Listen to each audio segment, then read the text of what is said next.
제가 전곡 미션 임파서블을 한번 연주해 봤는데요. 어떻게들 보셨는지 모르겠습니다. 제가 학창시절 즐겨 치던 곡인데요. 오늘 이 곡을 고른 이유는 미션 임파서블 뜻이 뭐죠? 절대 할 수 없는 미션. 바로 자유한국당의 총선 승리. 자유한국당의 총선 4대 불가론.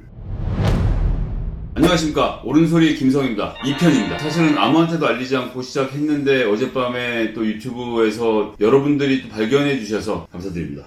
제가 지난주에 화이팅을 외쳤는데 황교안 대표님 컨디션이 매우 안 좋아 보여서 좀 신경이 쓰였습니다. 안타깝습니다. 지금 단식으로 몸이 많이 상하셨을 텐데 쾌유를 바라겠습니다. 진심입니다. 제가 황교안 대표의 단식을 가장 먼저 안 사람 중에 하나일 텐데요. 요즘 따로 하는 일이 없어서 옳은소리 채널 잘 운영하려고 옳은소리에서 무슨 얘기하나 계속 들여다보고 있습니다. 그러다 보니 황교안 대표의 단식 소식을 듣게 됐습니다. 단식은 정말 방법이 없을 때 하는 일입니다. 정말 우리가 저항할 수단이 없을 때 하는 것 아니겠습니까? 형제복지원 피해자분께서 24일간 단식 농성하시다가 오늘 저 유튜브 촬영하고 있는 지금 이 순간 병원으로 이송되어 가셨습니다. 거긴 정말 아무것도 없는 국회 의사당 역 꼭대기에 올라가서 비닐 한 장을 덮고 지내시면서 그렇게 단식을 했는데요. 형제복지원 진상규명법은 사실 어려울 것도 없습니다. 꼭 해야 하는 일이고요. 그 당시에 80년대, 70년대 불황아들을 걷어 들인다는 이유로 100명이 넘는 희생자들이 안매장됐다는 이야기까지 나와 있는 것 아닙니까? 많은 부분 사실로 드러났고요. 진선미 의원이 우리 당에서 아주 열심히 해왔던 법안인데 자유한국당이 이런 법안을 딱히 거부할 이유가 없지 않습니까? 20대 국회에서 꼭 좀 통과될 수 있도록 황교안 대표님 단식을 해보셨으니까 좀 그 마음 아실 거라 생각합니다. 부탁드리겠습니다. 사실 제가 요즘 옳은소리 채널 들어갈 때마다 답답한 게 단식 라이브 말고는 하는 게 없으니까 반박하는 콘텐츠를 만들 수가 없어서 이래 방송하고 끝나는 게 아닌가 정말 너무 불안한 마음에 떨고 있습니다. 빨리 새로운 옳은소리 콘텐츠를 만들어 주셔서 제가 반박 영상을 만들 수 있도록 우리 콘텐츠 개발자님, 당대표님 그리고 자유한국당 관계자 여러분 부탁드리겠습니다.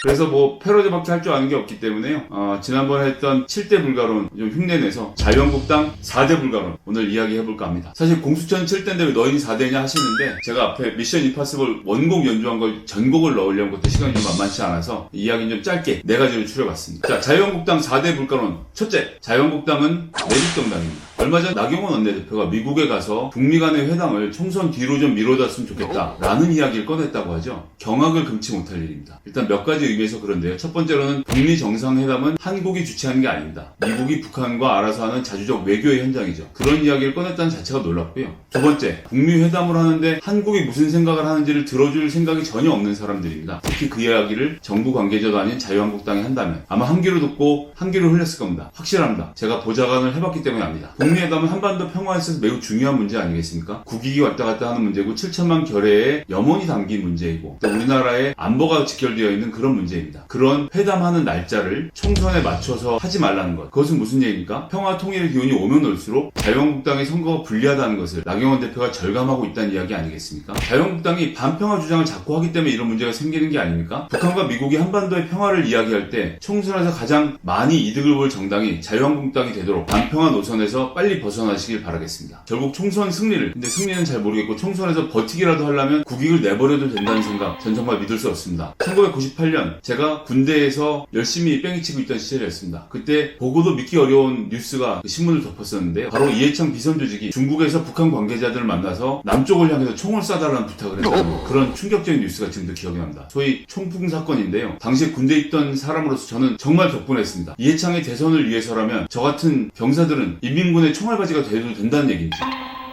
보고도 믿을 수가 없었고요. 지금도 그 분노 때문에 몸이 떨리는데요. 자유한국당은 계속 선거를 이기기 위해서 이렇게 외세를 사용해도 되는 겁니까? 제발 자주적인 정당으로, 평화적인 정당으로 거듭나시길 바라겠습니다. 무엇보다 국익이 우선입니다. 자유한국당의 승리도 민주당의 승리도 그 다음이라는 점 꼭 명심해 주십시오.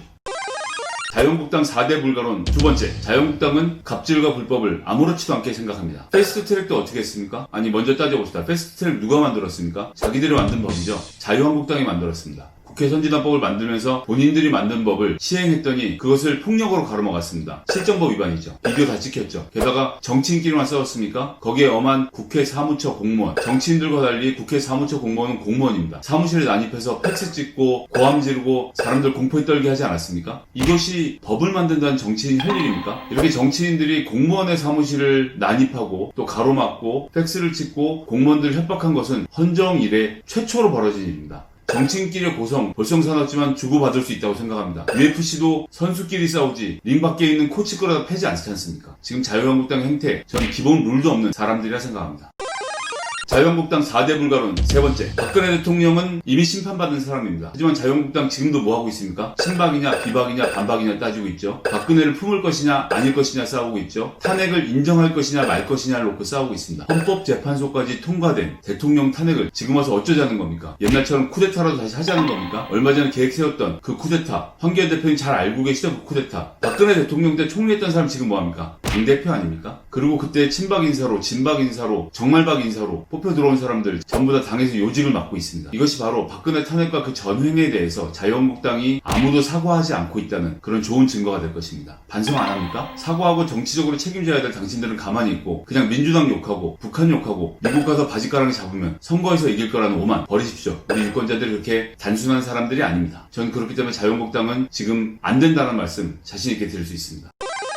자유한국당 4대 불가론 네 번째, 자유한국당은 청년 문제를 논의할 자격이 없는 사람이다. 특히 남성 문제는 말이죠. 자유한국당 영입1호가 누굽니까? 박찬조 장로죠. 박찬조 장군이죠. 황교안 대표 본인 기독교인이라고 장로부터 영입한 거 아닙니까? 장군이라고 하지만 박찬조 대장 뭐한 사람입니까? 갑질 논란에 휘말렸던 사람 아닙니까? 자기 관사 감 따오게 하고 또 골프 시중 들게 하고 심지어 자기 아들 여자친구하고 공관에서 파티할 때 술 시중 들게 한 사람. 그 술 시중을 누가 들었습니까? 바로 병사들 아닙니까? 그의 와이프는 또 어떻습니까? 부침개를 병사 얼굴에 집어던지고 추운 베란다에 가둬놨던 장군의 부인 아닙니까? 그래서 이분은 심지어 검찰에까지 기소가 됐습니다. 이게 뭡니까? 우리 병사들 이런 식으로 짐짝 취급하고 노예 취급해도 되는 겁니까? 하나하나 금지옥역 같은 아들들, 군대에 가서 어렵게 고생하고 있는 사람들 데려다가 갑질한 장본인이 누굽니까? 그런 사람을 제1호로 영입하고 청년들의 지지를 받기를 원한다고요? 20대 남성을 이야기할 자격이 자유한국당에게 있습니까? 우리나라 국가안보를 책임진 건 누굽니까? 바로 우리 장병들입니다. 청춘의 인연을 군대에 가서 열심히 싸우고 있는 우리 장병들이 국가안보를 지키고 있는 겁니다. 그런 장병들을 노예 취급하는 이런 자가 국가안보를 논할 자격이 있습니까? 입으로는 안보를 이야기하는 사람들이 이런 사람을 영입합니다. 민주당이 모든 걸 잘한다고 말할 수는 없지만 적어도 이 부분에서는 자유한국당보다 낫다는 말씀 드릴 수 있겠습니다. 금지옥의 아들 군대 가는데 의문사 사건 벌어졌지 않습니까? 그 진상을 규명한 사람이 누굽니까? 바로 민주당 정부입니다. 민주당 정부가 병사들의 월급도 대폭 올렸고 군 복무기간도 줄였습니다. 제가 군 복무할 때 병장 월급이 12,000원이었습니다.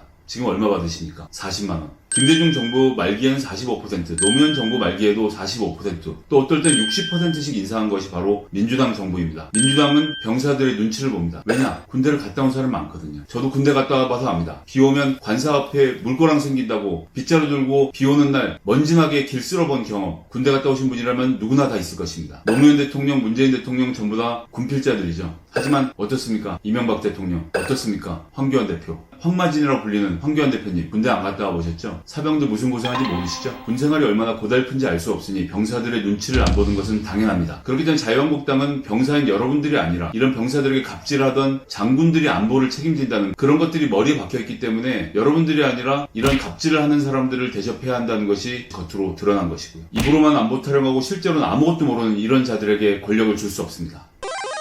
오늘은 불가피하게 자유한국당 4대 불가론에 대해 말씀드렸습니다. 이제 시작입니다. 곧 더 많은 것을 보여드리겠습니다. 여러분 감사합니다. 옳은 소리하는 김성혜였습니다.